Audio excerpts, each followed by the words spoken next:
Okay, so inside every single one of your cells right now, there are millions of tiny little machines, and they're all supposed to be following a very specific rule book.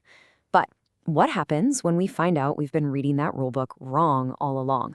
Well, today we're going to dive into a real cellular mystery that uncovers a totally surprising control system hiding inside our cells. So, to get us started, let's just think about this for a second.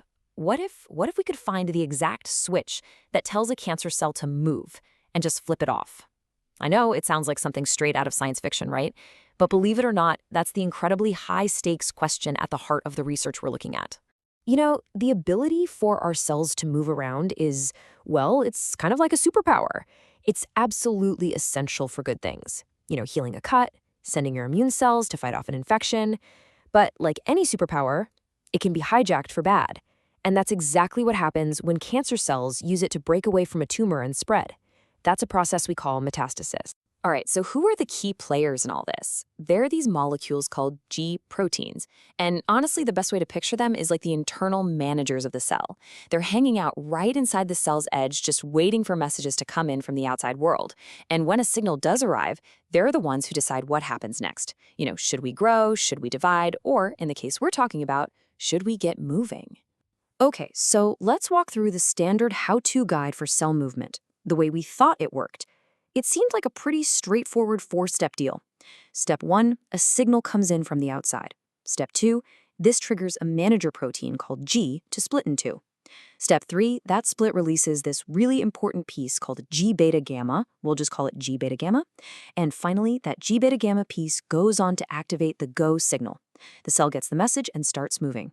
Easy enough, right? Well, you'd think so. But this is exactly where the mystery really begins. Because when scientists took a closer look, they stumbled onto something that just didn't add up. See, it turns out there are other kinds of manager proteins in the cell, like Gq and G13. And here's the real head-scratcher. They have the exact same Gb gamma go signal piece tucked inside them. So logically, when they get a signal from the outside, they should do the same thing, right? Release that piece, tell the cell to move. But they don't. The signal is there, the part is there, but the cell just sits there. It doesn't move. And that is the central mystery we need to solve. Why does the very same signal work perfectly in one case, but completely fail in the others? So, to crack this case, the researchers got really clever. They used this amazing technique that's basically like giving them a specific remote control for each individual manager protein. This meant they could press a button to activate only the GI manager or only the GQ manager, and then just watch what happened. And wow, the results couldn't have been clearer. When they hit the activate button for the G manager, the go signal lit up like a Christmas tree, exactly what you'd expect. But then, when they activated the GQ manager, crickets.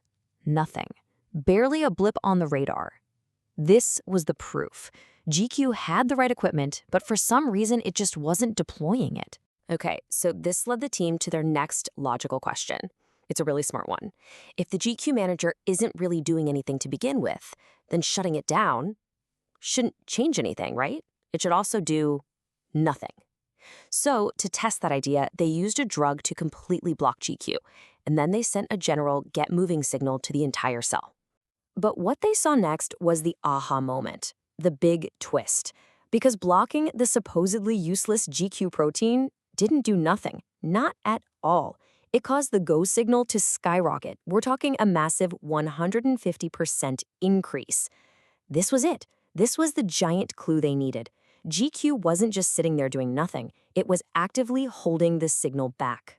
So suddenly, all the clues were pointing to one single conclusion.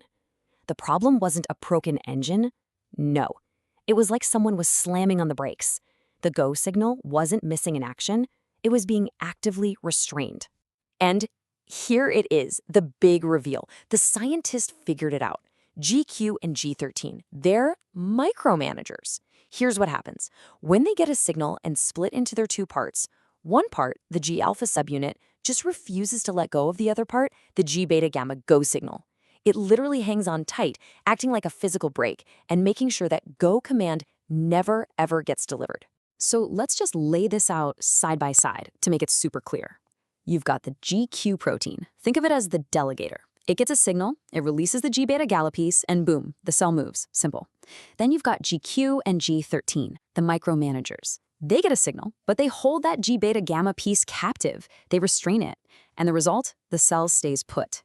It's an entire layer of control, a whole new rule in the book that we just never knew was there. And look, this isn't just a minor little detail for a biology textbook. This discovery fundamentally rewrites a chapter of that cellular rulebook. It really changes how we think about the way cells make decisions. So why is this such a big deal? Well, for a few reasons. First, it shows us it's not always about a broken engine. Sometimes there's a brake being actively pushed. That's a huge shift in thinking. Second, it reveals this kind of hidden priority system inside the cell. By keeping that go signal on lockdown, Gq and G13 are essentially saying, hey, our other jobs are more important right now. Jobs that often control other things, like muscle contraction. And maybe most exciting of all, this gives us a brand new target for research. If this brake exists, maybe, just maybe, we can learn how to control it. And that brings us all the way back to where we started. Remember that big question? What if we could tell a cancer cell to just stop moving? Now, this research doesn't hand us the keys to do that, not yet. But for the very first time, it shows us that there is a brake pedal. And now that we finally know it's there, the real work begins. The next massive question is, how do we learn to control it?